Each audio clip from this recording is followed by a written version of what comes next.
अस्सलाम वालेकुम वरहमतुल्लाहि वबरकातुहू। तारिक मीर एक बार फिर आपकी खिदमत में हाज़िर है।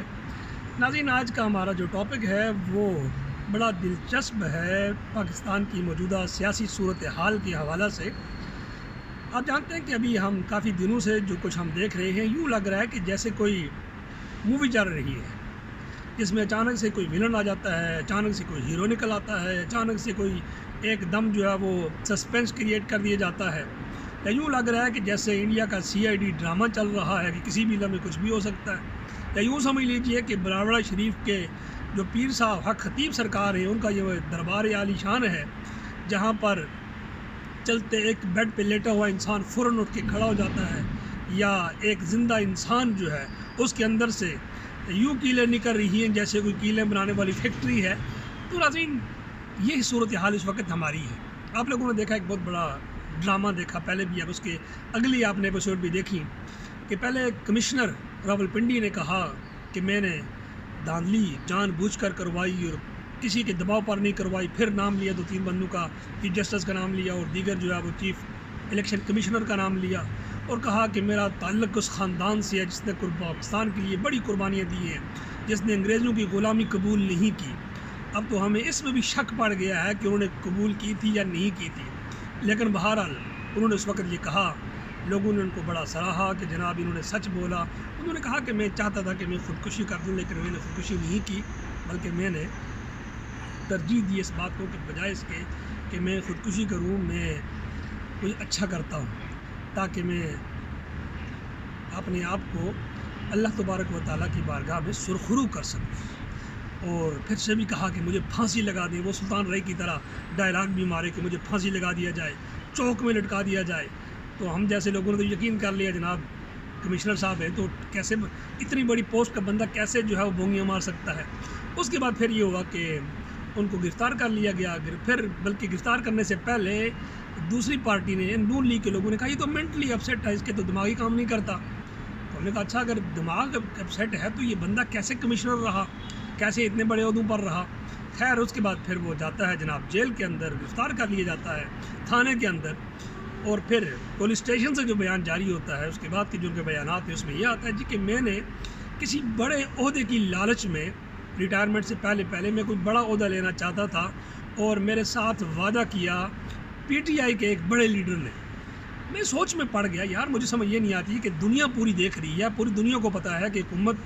जरदारी साहब और नवाज़ शरीफ साहब बना रहे हैं, बल्कि नवाज़ शरीफ साहब भी आउट है, शहबाज शरीफ साहब बना रहे हैं। अब अगर उस बंदे ने कोई मायदा करना होता, कोई ओहदा लेना होता, इनसे आकर मिलता, इनका जानने वाला बंदा था, इनके साथ उसने काम किया हुआ है, उसने ये ऑफ़र इनसे कबूल क्यों नहीं की? उसने जाकर PTI उस जमात के लीडर से क्यों कबूल की कि जिसके पीछे पुलिस लगी है, आगे जो है वो जेल है, पीछे पुलिस है, इलेक्शन लड़ा हुआ, लोग जीते हुए जो है वो आर्डर पर आज भी बहुत सारी गिरफ्तारियाँ हुई हैं। तो ऐसे बंदे का क्यों, उस बंदे ने जो है वो उसकी मदद लेनी क्यों चाहिए कि मैं रिटायरमेंट के बाद कोई बड़ा ओहदा लेना चाहता हूँ। फिर ये भी सवाल है कि आखिर वो कौन सा ऐसा बड़ा ओहदा है जिसके तालब ये हमारे कमिश्नर साहब अब थे, क्योंकि इंतज़ामिया में ये बुलंद तरीन ओहदा है कमिश्नर का। अब इससे ऊपर वो क्या गवर्नर पंजाब लगना चाहते थे, चूँकि वज़ीर आला लगने के लिए तो इलेक्शन लड़ना पड़ता है, भले वो मरीम नवाज़ की तरह ही क्यों ना हो, लेकिन लड़ना तो बहरहाल पड़ता है। और वो गवर्नर क्या लगना चाहते थे, कुछ और कौन सा बड़ा ओहदा आखिर ऐसा मौसूफ लेना चाहते थे कि उन्होंने ये किया। फिर ये भी सवाल है क्या वो पहले मेंटल थे या वो अब मेंटल हैं, क्या उनका पहले वाला जो है वो बयान था या अब वाला बयान उनका ठीक है। तो ये इतने ही किस्म के एतराज़ात हैं, सवालात हैं। और सबसे बढ़कर जो चीज़ मैं बयान करना चाहता हूँ वो ये कि ये बहुत बड़ा सवालिया निशान है हमारे उन अदारों के लिए जो कि सिविल सर्विसेज के जो ऑफिसर्स हैं, इन्हें जो फराहम करते हैं, जो इन्हें ट्रेनिंग कराते हैं, जो आकर लोगों का निज़ाम ठीक करते हैं, जो इंतज़ामिया जिसको हम कहते हैं इंतज़ामिया। आप जानते हैं कि मुकर्रना, इंतज़ामिया और अदलिया ये 3 मुल्क के सतून होते हैं। और इंतज़ामिया जनाब जिसने आकर पूरे का पूरा मुल्क का निज़ाम सिस्टम ठीक करना होता है। और मुझे समझ ये नहीं आती कि अगर एक बंदा जो कि कमिश्नर लेवल पे बैठा हुआ है, उस बंदे की सोच और फ़िक्र अगर ये है, उसकी थिंकिंग ये है, उसके सोच का लेवल ये है कि वो बंदा या तो उसका ज़मीर कभी जाग जाता है, कभी उसका ज़मीर सो जाता है, कभी उसको सच कहता है, कभी उसको सच कहता है। क्या हमारे अदारे इस किस्म के ऑफिसर्स जो है वो प्रोड्यूस कर रहे हैं, और जिन अदारों पर हज़ारों नहीं, करोड़ों नहीं, अरबों रुपए सालाना खर्च किए जाते हैं, और टारगेट ये होता है कि ये वो लोग हैं जो हमारे मुल्क का نظم و نسق ٹھیک کریں گے، جو ہمارے ملک سے کرپشن ختم کریں گے، جو ہمارے ملک سے افراتفری ختم کریں گے، جو ہمارے ملک سے دہشت گردی ختم کریں گے، جو بندہ 2 دنوں میں ایسے بیان دے سکتا ہے، اس سے کیا بعید کہ وہ کچھ بھی کر سکتا ہے، وہ ملک کو بھی بیچ سکتا ہے، وہ اپنے آپ کو بھی بیچ سکتا ہے۔ اس لیے ناظرین کرام، ہم بڑے پریشانی کے عالم میں ہیں کہ ہم